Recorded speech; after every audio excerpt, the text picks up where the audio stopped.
love our kids, but let's be honest, sometimes it feels like we're doing it all. So today I've got someone here who says we need to stop being the household heroes and start building a little teamwork. Gosh, I could say that 10 times over. She is the brilliant and brutally honest voice behind Undefining Motherhood, a community of over 100,000 moms who are done with the perfect parenting household, the perfect parent myth. Katy Huie Harrison is here to show us how it's all done.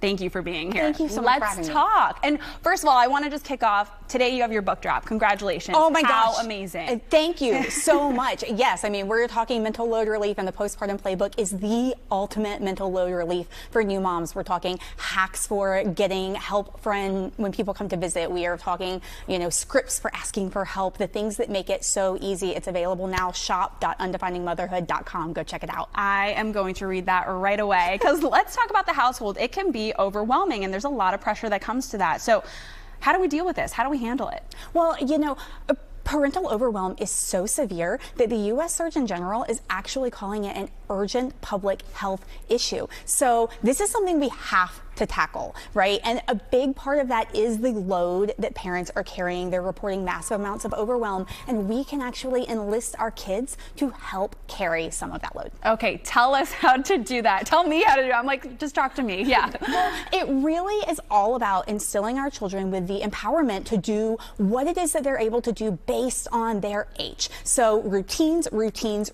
establishing morning, after school, homework, bedtime. When kids have routines, they know what to expect, and then they know what's expected of them, and so they're able to perform those things. And routines do so much to support children. They improve cognition, they improve social development, they improve happiness. Why wouldn't we be giving them these tools and helping them, and also helping ourselves? Yeah. So what's a good way to introduce routines into the household for someone who has a household that's a free-for-all? For example, mine. Absolutely. Mine used to be the same way. And so for us, it has been conversations about how we're going to make this really fun, and we're giving kids responsibilities. So we're helping them understand you can actually do things to help. You play such an important role. And who wants anything more than to feel important, than to feel empowered, than to feel like they can help? So instead of saying, I need you to do this, go pack your backpack, instead we're saying, did you know that now that we're going back to school, it's really going to help me if you take some responsibility and do this amazing thing that you're so capable of doing. And then they get excited about it.